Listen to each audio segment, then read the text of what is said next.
So this is the big pitch competition. We are down to 3 stellar companies that you're going to get to see wow you with great pitches here in just a moment. First, I'd like to introduce our judges, and a big thanks to them. Dr. Cindy Trice, Dr. Jennifer Welsner, Dr. Ainsley Bone, and Dr. Jules Benson. Thank you all very much.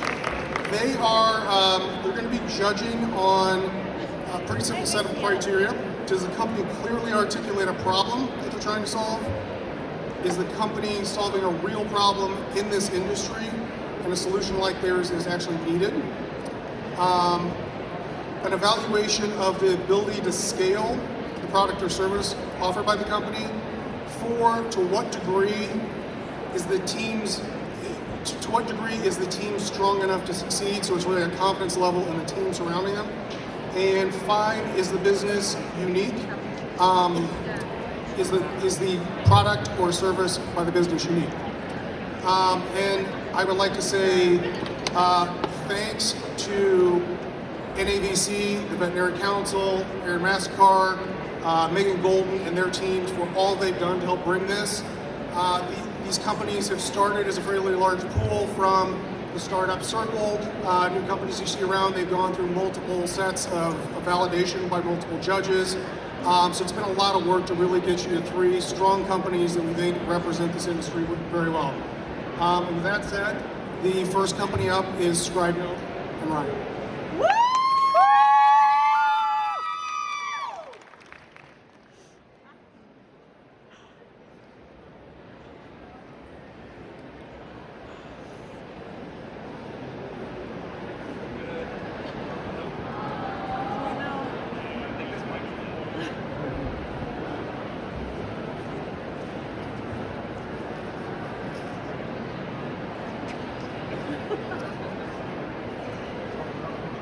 Test.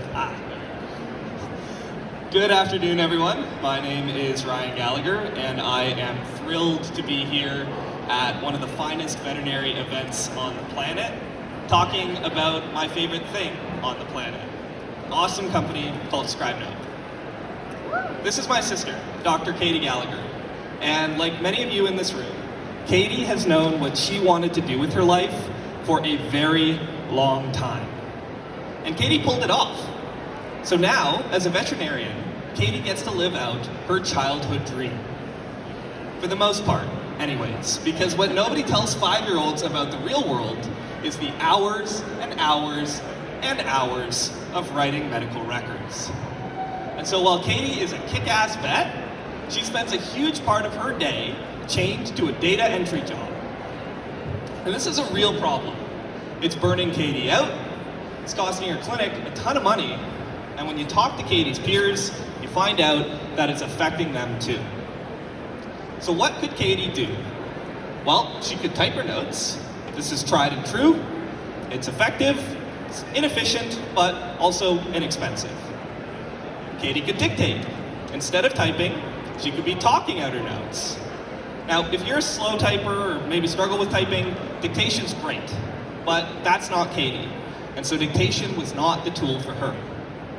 Finally, what Katie really would have preferred is that if she could have a scribe, right? This would have instantly solved her problem, but it instantly would have created another problem. The clinic has to go hire a scribe. Katie deserved better. Every member of a care team in this room deserves better. Something quick, cost-effective, and just delightful. To see if that could be built, I followed my big sis into work. It was incredible seeing her in action that day, up until the part where we sat down at 5:30 p.m. and I watched her type her medical records as a repeat of all the things she'd already been talking about that day. This was crazy to me. It was a total duplication of work. I'm an engineer. We hate duplication of work. As a matter of fact, we barely want to do the work the first time, which is exactly why I thought, what if Katie didn't have to listen and talk all day just to do it again? What if we could put a digital scribe in Katie's pocket? We got to work. Turned out, pretty hard thing to do, and so we began iterating. each time getting a step closer to that automated experience. Me and my business partners were obsessed. We were living and working out of our parents' basements, just happy to be taking a step closer towards our goal. Until a day in March 2023, when I got a text from Katie at 5:03 p.m. as she left the clinic for the first time, on time, thanks to ScribeNote. According to Katie, we were finally an effing game changer. And instead of telling you why, I'd like to show you why by inviting future Dr. Emily Mary, one of ScribeNote's incredible co-founders and an upper year veterinary student, to do a example with me for my dog, Otto. Emily, Otto is not himself today. He's like, usually when I get into the room, he's all on top of me. He's really excited to see me be home. Today, that was not him. He was in the corner of the room, he was shaking, he didn't even lift his head, and I saw vomit. What's going on? That sounds really scary. And to be honest, he does look a little scary too, so I'm just gonna jump right into his physical exam and we'll get right started, okay? All right, so his mucous membranes look nice and pink, which is good. And he is tremoring, which could pose a problem for us. It does feel like he's a little bit warm, so I'm just gonna take a temperature here. We'll wait for that to process. And I'm just gonna listen to his heart, okay? So his heart rate is quite fast. It's probably around 160, which is elevated for him.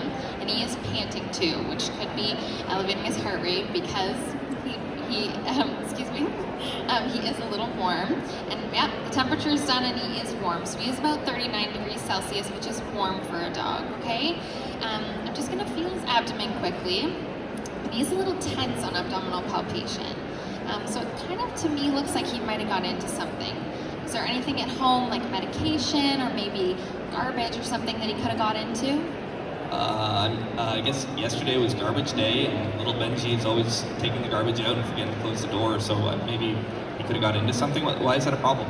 Garbage can be toxic to dogs, especially if there's something like old coffee in the bin. So I'd like to start treating him right away. I'd like to start with the tremors. We'll give him some diazepam to prevent this seizure-like activity. And I'd also like to give him some medication like acepromazine to calm him down and hopefully cool him off as well. And if you're comfortable, I'd also like to give him some IV fluids just to stabilize him and help with his hydration. Yeah, that sounds good, but it also sounds really expensive. What's this going to cost? Yeah, so nowadays it can get quite expensive. I'm thinking somewhere around $1 million for today's procedure. Does that sound feasible for you? No, but I guess anything for Sparky. All right, I'll go do my best and I'll get started, okay? Okay, thank you. And thank you, Emily. Now, all Emily needs to do is click a button. And she can go give Otto the best care she can.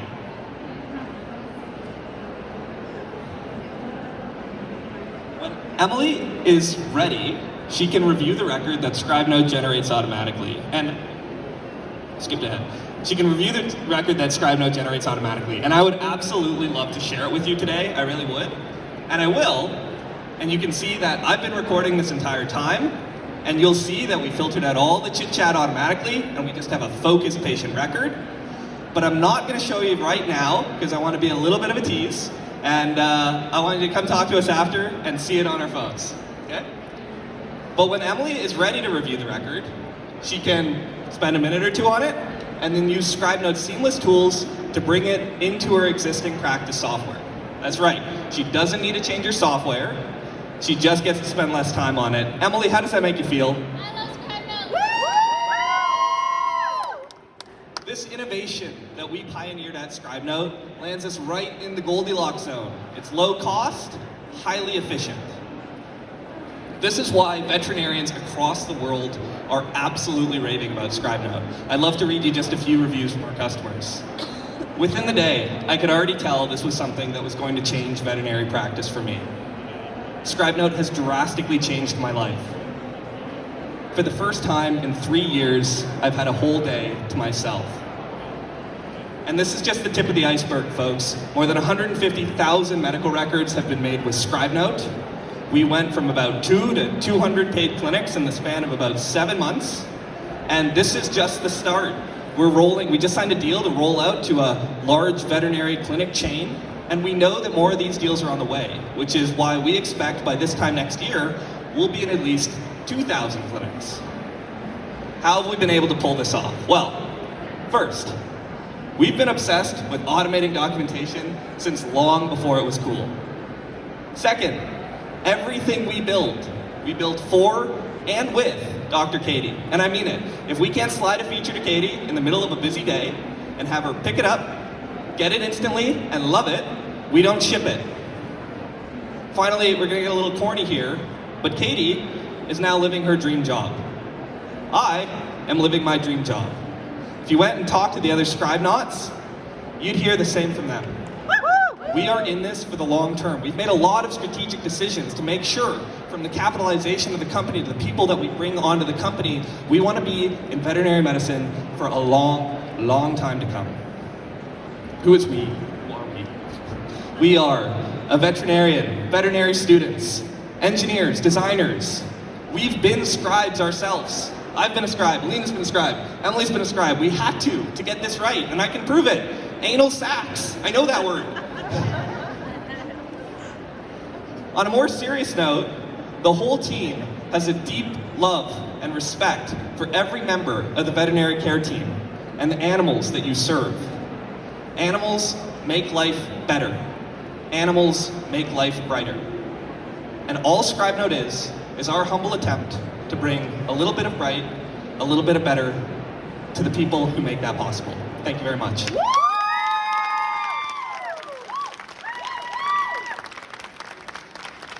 Nice job, Ryan. We're going to looks like we've got a few minutes to take some questions from the judges for you. Who might like to go first? Can you say a little bit more about after the dictation goes through, when Dr. Katie has to then put it into the record? Is she like cutting and pasting into sections of her record, or is it coming in as like a PDF? Just a little bit more on the. Yeah, absolutely.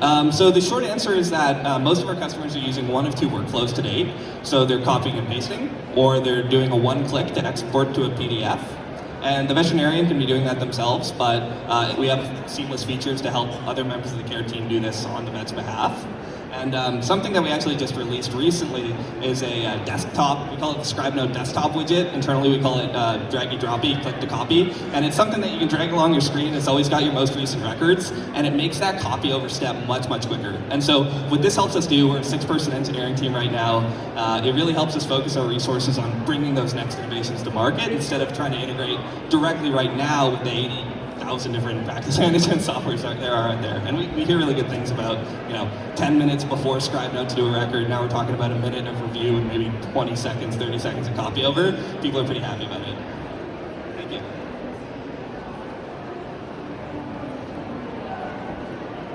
Thanks. Great presentation. Thank you. Can you help me understand what's unique about Scribenote in the marketplace? Because there seem to be a few solutions that focus on this problem. Yeah, the way we think about this internally is, we have really just been striving towards this goal for a very long time. I said it in the presentation, we've been doing it since before it was cool, and I think we'll be doing it long after it was cool. But more importantly, I think it's so critical to have people in practice as part of your team if you're a team of designers and engineers, right? Without my sister on the team, without Emily on the team, without the lovely veterinary students we have at the back of the room there on the team, we wouldn't know how to build something that's truly remarkable for people in practice. And this is something that we use as a litmus test all the time, and that's kind of how we think about it internally. We're just really fired up about making the vets delighted. Thank you. I appreciate the humor in the presentation too. Very on point with that, right? I saw that it's per doctor, the subscription costs. Can a relief veterinarian, for example, subscribe and utilize that in different practices, or does the practice itself need to subscribe for their doctors? Yeah, we have practices that have done both. So when we did our beta way back in March, one of the people in the beta group was a relief veterinarian. And so she used Scribenote herself, and that was great for her. And we actually built a feature right into Scribenote. When you go to the dashboard, there's like a referral link.